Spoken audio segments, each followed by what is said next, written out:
Texas now has the strictest anti-abortion law in the country. It bans the procedure after the 6th week of pregnancy and provides a $10,000 incentive to the public to police abortions. Last week, in a 5-4 decision, the U.S. Supreme Court declined to block that law from taking effect. And now lawmakers in at least 6 states are considering enacting similar laws.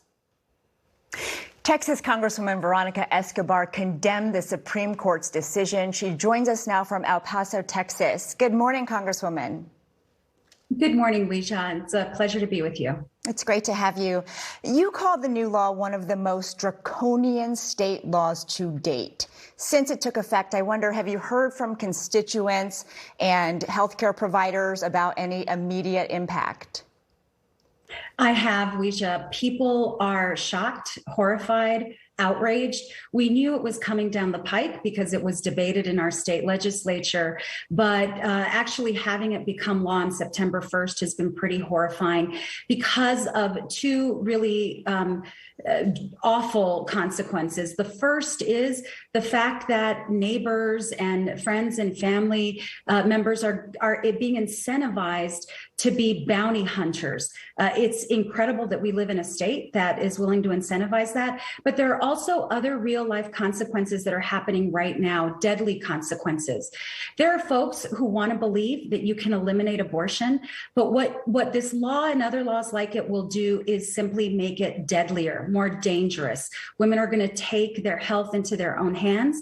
It will impact young women, poor women, and women of color. And I am really afraid of the lives that will be lost as a result. And to help handle those immediate consequences and what you're talking about, women seeking care, is there anything you're asking from the Biden administration that they can provide, whether that's transportation to another state or funds for a trip like that? What are you asking from the president? Well, I'm grateful that the president wants to fight for women's health care and wants to protect women from a state and, frankly, a party that is not pro-life, but is instead pro-birth, willing to put women's lives on the line. So the Biden administration is looking at a whole of government approach, asking its agencies to take action. So I'm grateful for that. But Congress needs to act as well. We are going to bring to the floor the Women's Health Protection Act, which will put into law the protections that women need and require that we've had for decades under Roe v. Wade. But in the meantime, Weijia, I am afraid of what will be happening to women who are desperate right now, especially women who've suffered traumatic experiences such as incest or sexual assault, who are trapped in the state of Texas. House Speaker Nancy Pelosi said she would bring a vote on that act, which you are a co-sponsor of. But this week you also tweeted, expand the court, abolish the filibuster. Do you think that is the only way the bill stands a chance of passing? I am really afraid that because of the Senate's desire to hang on to a relic of the past, a Jim Crow relic, the filibuster, that while the House will move expeditiously to protect women from states like Texas and from a Supreme Court that is an activist court, my fear is that some members of the Senate will use the filibuster as an excuse to not take action. And in the face of inaction, we will see more death in Texas. Texas is now a very dangerous place for women and children. We're going to see more states basically import this law and do everything possible to create the most hostile conditions for women in our country. And I do believe I am a supporter of eliminating the filibuster so that the American people will be able to see progress in government.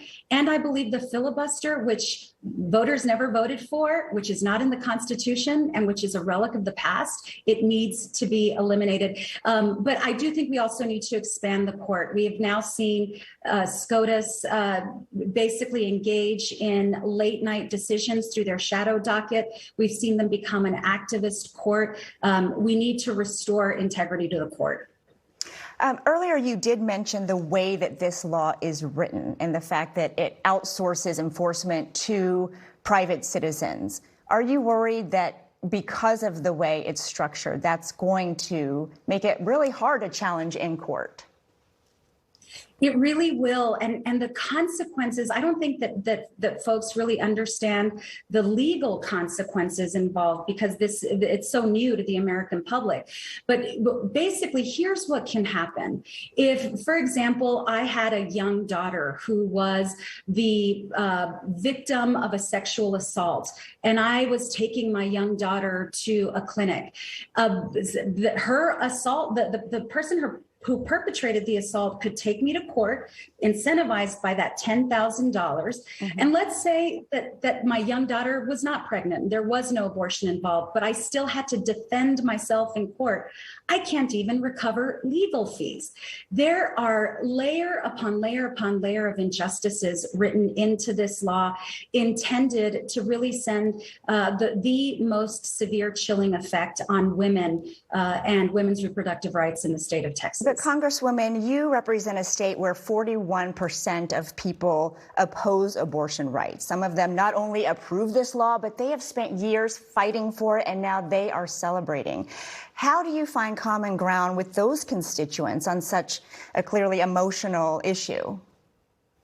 And it really is a tough issue to discuss, because each side is equally as dug in, and it is very hard to find common ground. But what I have long talked about is, if we want to lower the number of abortions taking place in our country, we have to do more for young women and men in terms of sex education, in terms of access to contraceptives, in terms of legal protections for women. Instead, what we are seeing is an elimination of those things. And so it should be no surprise that more young women end up pregnant, but then we have a government that wants to limit their options once they are. It's a very backward way of addressing what is a concern. But that's why I say there's no law that you can create that will eliminate abortion. All that's happening is you're eliminating safe, legal abortion, causing women significant harm. Well, we are going to have to leave it there, Congresswoman, but thank you so much for joining us this morning. Thank you, Weisha.